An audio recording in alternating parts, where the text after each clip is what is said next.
It's the Ross Tucker Football Podcast. Oh, yeah, it is. But it's not just any Ross Tucker Football Podcast. It is a Monster Monday that I am recording at 10 p.m. Eastern Time, moments after the fantastic finish of the Buffalo Bills and the Kansas City Chiefs, as the Chiefs advance and will host the Cincinnati Bengals next Sunday in the AFC Championship game. I've got so many things to talk about in what I believe was the greatest football weekend of all time, or at least the greatest football weekend I can ever recall. We are presented by DraftKings, of course. It is a new week, which means we'll have a new Spread the Word winner. Love those of you that get involved with spreading the word about our shows on social media. It means a lot, even if you think it doesn't. It does to us at Ross Tucker NFL, at Ross Tucker Pod. Absolutely love the sponsor confirmation email winners as well. We got a new sponsor this week, Athletic Greens. 100 Flowers is back. Love Ladder, love Visa, love AutoZone. Love when you guys take advantage of any of those sponsors, and then send me the email, ross@rosstucker.com. I guarantee that your email gets read on the show.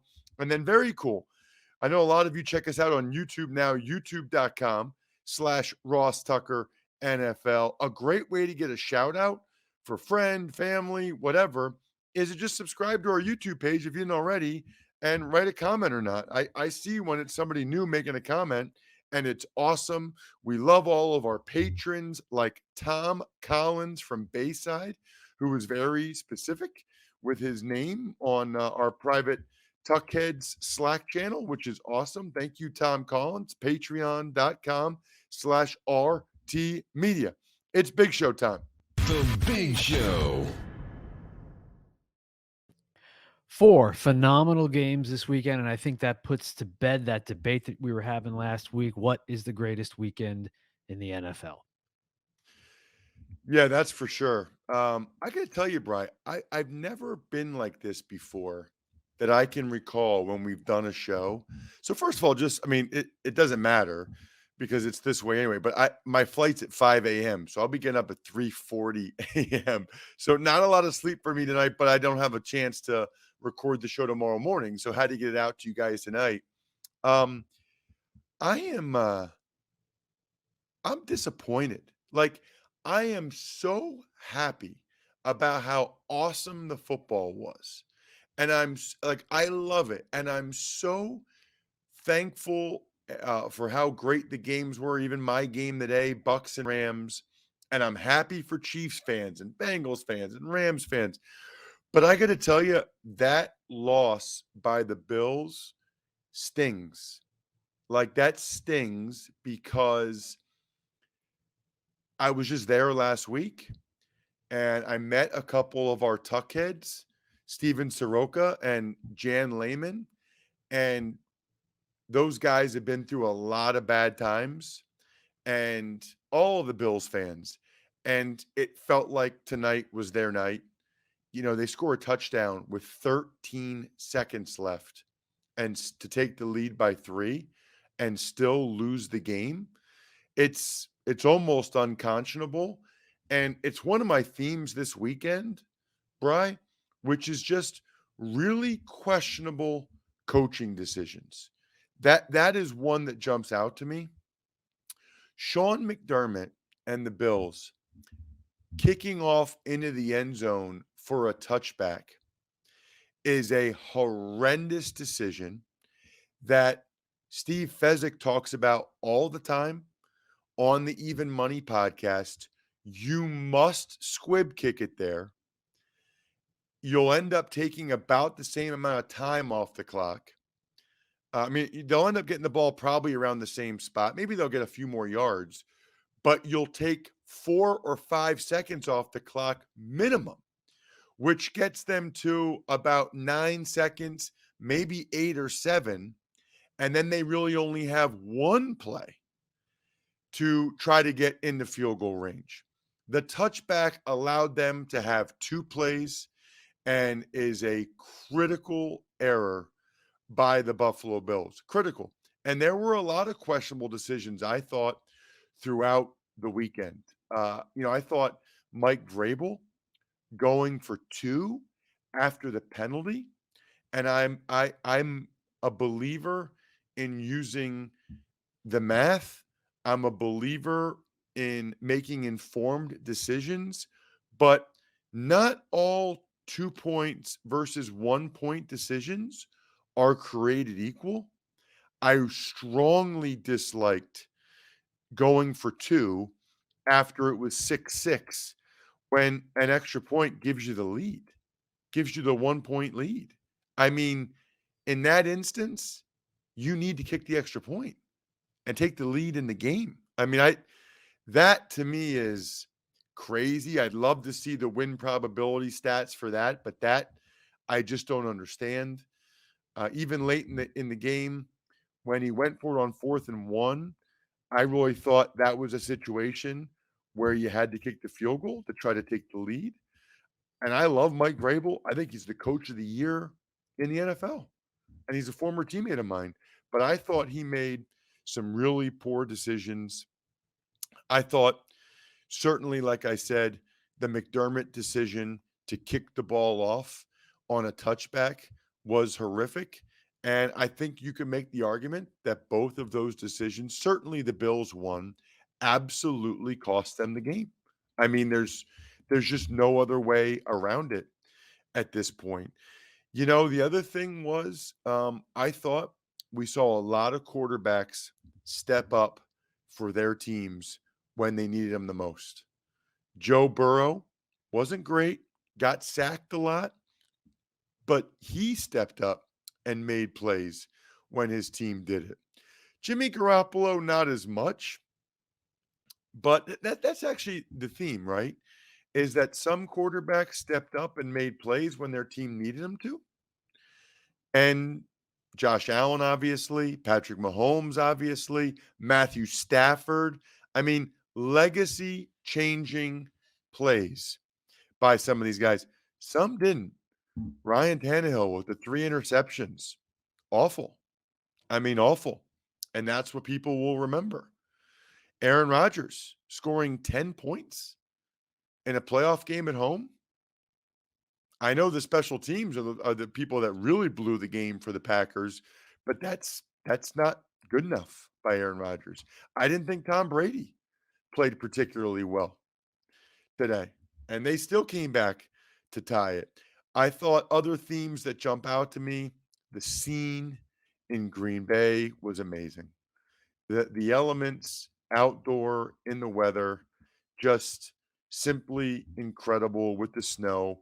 It's one of the things that separates the NFL and football from other sports. It's why football is the sport of kings, better than diamond rings.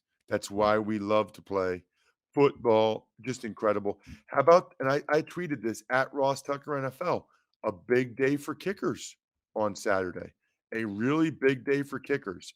Evan McPherson, Robbie Gould, those guys were incredible. Those guys deserve everything that the kudos that they get for making the kicks that they made. Even tonight, Harrison Butker made it. Matt Gay, even though evidently he was injured, made the game-winning kick. Butker made the game tying in the end of regulation. Awesome.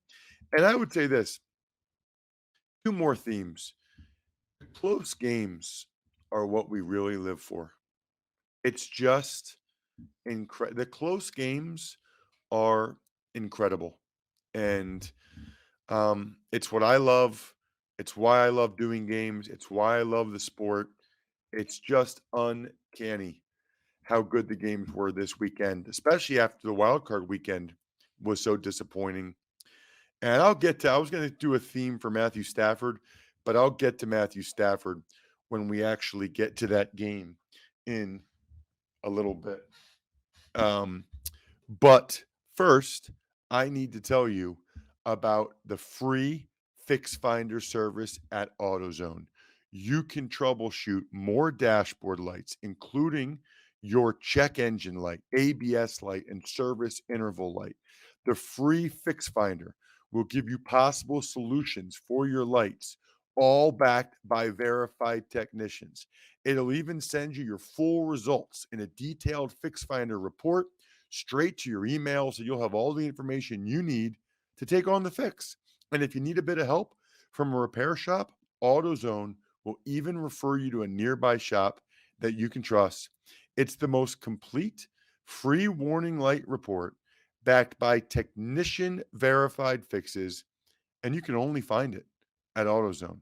So the next time your dashboard lights pay you a visit, just get in the zone. AutoZone. Tuck's Takes. All right, well, let's start with the games yesterday and Evan McPherson's game-winning 52-yard field goal that put the Bengals into the AFC Championship game for the first time in 33 years, the final 19-16 over the Tennessee Titans. Yeah, and so I think as hurt as I am right now for Bills fans, that's how excited I am for Bengals fans. I don't really have a rooting interest in these games. I root for close games. I also root for either storylines or for fans that haven't been there in a long time to experience the joy after having so much misery and pain. And I think that's even more emphasized for the Bills because you guys know I have an affinity for my time up there and for the people of Western New York. So it makes that even more pronounced. So look, Ryan Tannehill, I mean, interception by Bates on the first play, but the Bengals kept settling for field goals. They settled for a field goal there. There was no third down conversions in the first quarter as the defenses dominated the action, especially the Titans D line. Danico Autry, I mean, the Bengals O line struggles. They're going to have a tough time against the Chiefs. I think the Chiefs are going to beat them by double digits, but I guess we'll see. Let's see if Joe Burrow can do his Josh Allen impersonation. Jamar Chase had an incredible catch and run in that first half. How about the play by number 37, Amani Hooker, that prevented a touchdown? So the Bengals had to settle for another field goal. That should have been a touchdown. He had Tyler Boyd in front of him. That's got to be a score. Titans finally got a drive going after a big play to A.J. Brown. Derrick Henry, who didn't run very well, by the way. Dante Foreman ran better than Henry. They probably should have played Foreman more, got the touchdown. And I already talked about the failed 2-point attempt after too many men on the field penalty. That was a bad decision, I thought, by Vrabel at the moment. Kick the extra point, have the lead in the game. Burrow took some really bad sacks, but multiple times McPherson made up for it with incredible catches or incredible kicks from him. Bengals started that second half with a drive that Mixon finished with a touchdown to go up 16-6. And I thought, oh boy, Bengals are going to do this. But then the Titans marched, but an incredible pick by Mike Hilton in the red zone. I mean, it was just insane. But then the stupid penalty on Eli Apple for taunting, which is not a consistent penalty, unfortunately. We saw that today. Tyreek Hill doesn't get the taunting for the deuces to Matt Milano's face, but Ndamukong Suh does. Anyway, that pushed them back. Titans get another drive, settle for a field goal.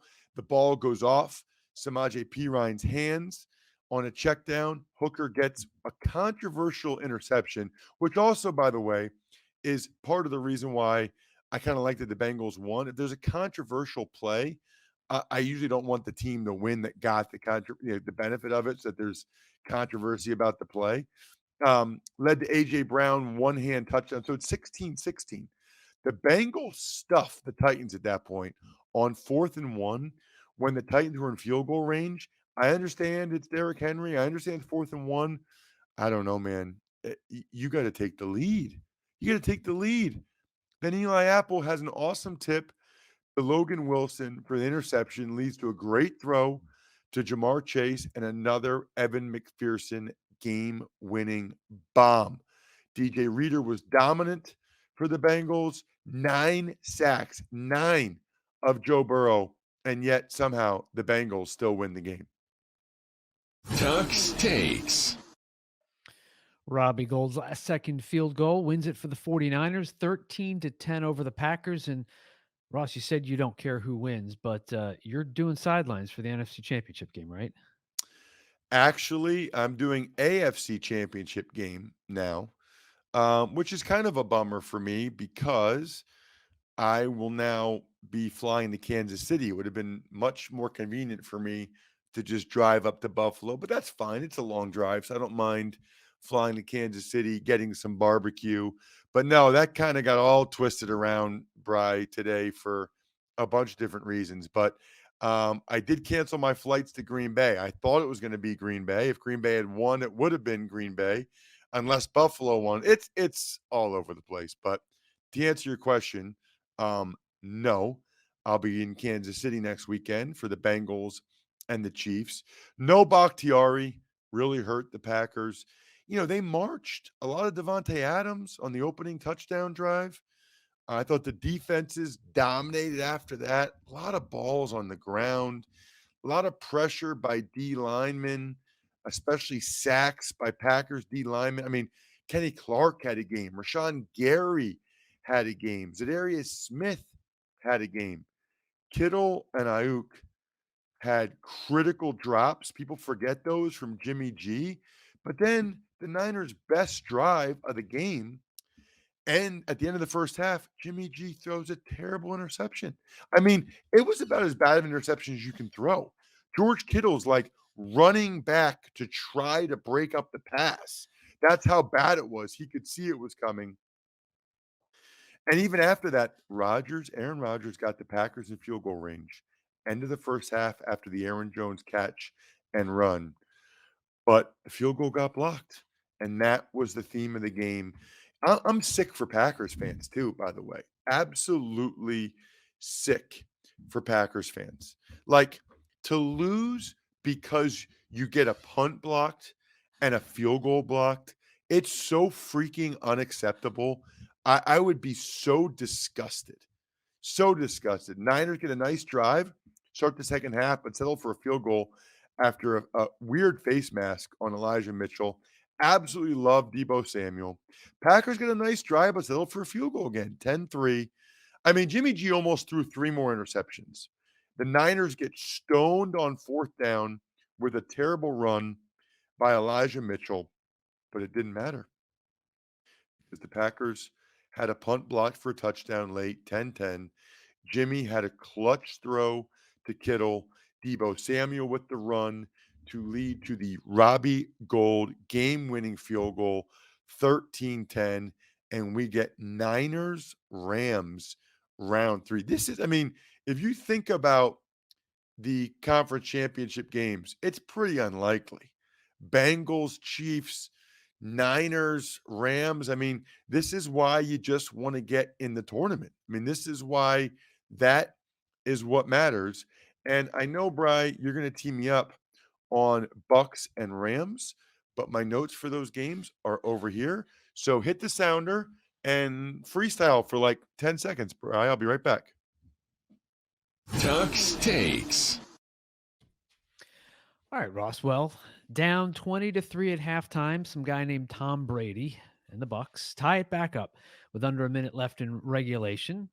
Then Cooper Kupp's big reception sets up 30-yard Matt Gay field goal. Rams win it 30-27, and as you just said, will host the San Francisco 49ers. And I think you're back, so take it away. I am back, yes. And I did hit the stop camera for those of you watching on YouTube because I am in my underwear. Okay. I do have a t shirt on, but I'm in my underwear. Didn't want to take the chance of that getting on YouTube and getting any screenshots. Nothing to hide, by the way. I got nothing to hide in that regard, but didn't think that that would be the most appropriate.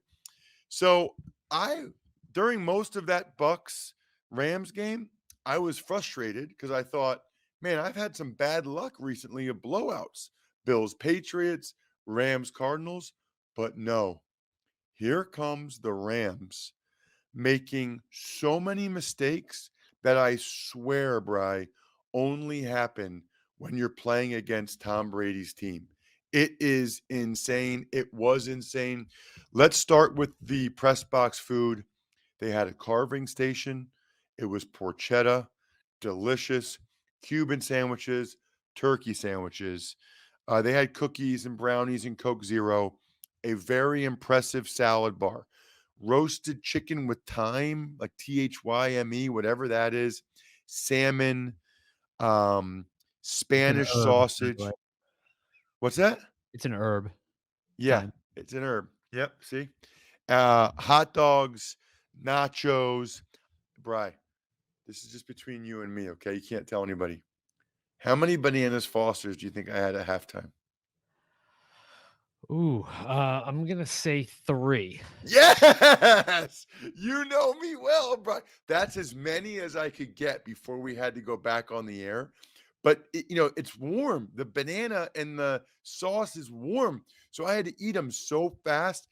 My stomach is killing me right now. I don't know if that's because I'm sad for Bills fans or because of the food I ate. At any rate, it's an A+ for the Bucks. I food at Ross Tucker NFL on Twitter and Instagram. I posted it. I don't they have so many different stations, so much going on. I don't even know if I knew all where to go to be able to get all the different options in the video. It was crazy. You Quick know, question on that. Is it yeah, any different than a regular season game, or do they even up it more in the postseason? haven't been there for a regular season game in a long time. Okay. So I really don't recall, to be honest with you. And I didn't ask people. I know this. Rams were dominating early. I mean, it was almost all play action pass where Stafford had all kinds of time on the play action pass. And you combine that with the penalty on Ndamukong Suh. I thought Sean Hockley was a little out of control. This is an intense NFL playoff game. And Sue says to Matthew Stafford, "Don't you kick me." And he throws the flag for taunting. And then Brady yells at him, "He hit me in the chin. He hit me in the chin." And he throws a flag on Brady. I'm not a Sean Hockley guy. I've now done enough of his games or seen enough. He just calls too much stuff. It's like he just wants to call stuff and be on TV. And I'm not a fan. When in doubt, Sean, don't call it. Suck it up, buddy. Okay. These guys, Brady's probably older than you. Can you imagine what would happen if they threw a flag every time Brady yelled at the ref, calling for the ref to throw a flag? I mean, give me a break. At any rate, Brady finally made some plays to get a field goal for the Bucks 10-3, but that was it. 3rd and 19. The Bucks just dropped the coverage on Cooper Kupp, which ended up being the story of the game. Bucks dropped coverages on defense. Cooper Kupp gets a touchdown, 17-3. Tampa moved the ball, but then the Brady penalty equaled a missed field goal. Rams drive the ball to start the second half, settle for a field goal 20-3, but then they got that 3-score lead, which was critical. Brady gets intercepted by Nick Scott, but there was a Cam Akers fumble. Otherwise, could have been even worse. But then after the nice punt return by Powell, Stafford gets a quarterback sneak, 27-3. 27-3. And yet the Bucks just kept playing. Cooper Kupp has a fumble, and that leads to a touchdown by Fournette, 27-13. Brian Allen and Stafford are not on the same page on a snap. That leads to a helmet penalty against Mike Evans, but they said that was actually after the play. So the Rams still, Brian, I couldn't possibly try to go over all the things that happened in this game. Evans got a bomb for a touchdown versus Jalen Ramsey. Then Cam Akers fumbles late for the Leonard Fournette touchdown. But here's what happened.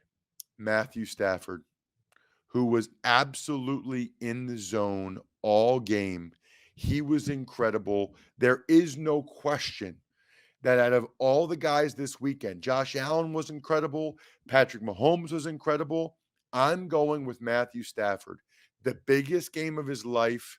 He played the best game of his life, including that clutch throw, 2 clutch throws at the end of the game to Cooper Kupp. including another what ended up being a dropped coverage by the Bucs, over the shoulder Willie Mays catch for the game-winning field goal. Stafford changed how people feel about him 30-27.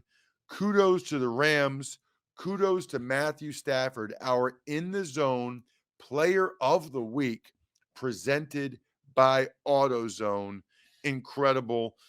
Really, ultimately, Rams won the special teams and field position battle. Brady just wasn't good enough, quite frankly. Von Miller and Aaron Donald were awesome, and the Bucs' weapons are just not good. I mean, the Bucs need to go back to the drawing board a little bit. They just, no Godwin, no Antonio Brown. It was tough. Tuck's Takes. And the game that just ended 42-36 in overtime, it was Patrick Mahomes to Travis Kelce. Chiefs advance to the fourth straight AFC Championship game, despite Gabriel Davis's 4 touchdowns for the Bills. Yeah, so that's incredible for the Chiefs. Congrats to the Chiefs fans and Chiefs players. That's awesome. As I mentioned, though, I kind of like some new blood, from my perspective. The Chiefs have had a chance to win a lot. They've been to a couple Super Bowls. They've gotten a chance to win one, but they deserved it. They won, and the Bills made critical errors late. Mahomes is a magician. He avoided so many near sacks all game, rushed for a career high in yardage, threw an insane touchdown pass while he's getting 3 guys on him. Josh Allen was awesome with his legs as well, as the Bills were aggressive early. But I thought McDermott punting late in the third quarter on 4th and inches, I thought that was a mistake. And I think that came back to haunt them as well. I thought McDermott cost the Buffalo Bills the game. Butker had some key misses for the Chiefs as well. And McCole Hardman, incredible start. And all of a sudden, the Chiefs had a 2-score lead. You thought, wow, here we go. And then Josh Allen, frozen rope to Gabriel Davis to make it 23-21. I just can't imagine what it's like for Josh Allen right now, answering those questions in the locker room. What more did you want the guy to do? Tyrann Mathieu was out with the concussion. Tyreek Hill had an awesome punt return, by the way, but was tackled by the punter. And the Chiefs actually settled for a field goal after they ran a tight end option play, which gave the Bills a chance to stay in it. It wasn't a 2-score lead. I don't know how many times I have to say Josh Allen was insane. 4th and 13, touchdown pass to Gabriel Davis, and 2-point conversion to Diggs. But then Mahomes hits Tyreek Hill on a crossing route, 64-yard touchdown. Letter of the law, there should have been a taunting penalty. There wasn't. It's not called consistently enough. But even still, Josh Allen answered. Touchdown pass to Gabriel Davis again. 13 seconds left. 13 seconds. And I tweeted, I don't know if 13 seconds is leaving too much time for Mahomes or not. It was. The Bills kicked it off for a touchback rather than a squib kick. It's a terrible decision. It led to the game-tying field goal for the Chiefs. They win the overtime coin toss. I don't want to hear about the overtime rules. The Bills should have won that game in regulation. They blew it. They got to face the music. It stinks.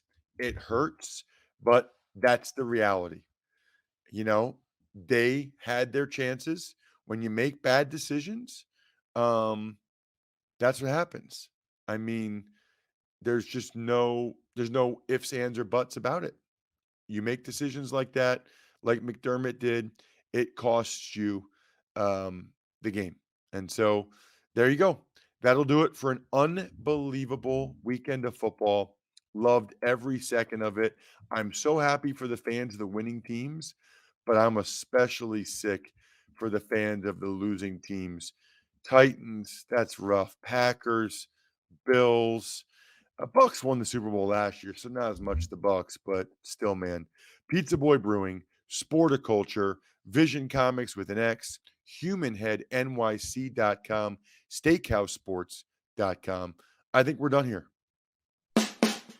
Thanks for listening to the Ross Tucker Football Podcast. Make sure to also subscribe to the Fantasy Feast, Even Money, Business of Sports, and College Draft. All available at Apple Podcasts, rosstucker.com, or wherever podcasts can be found. A lot of times on the show, I mentioned DraftKings. Here's what you need to know. You got to be 21 or older, New Jersey, Indiana, or Pennsylvania only. New customers only. Restrictions apply. See DraftKings.com/sportsbook for details. Gambling problem, call 1-800-GAMBLER, or in Indiana, 1-800-9-WITH-IT. By the way, if what I was talking about included a deposit bonus, doesn't always, sometimes it does. Deposit bonus requires 25 times playthrough, and deposit bonuses are paid out in site credit.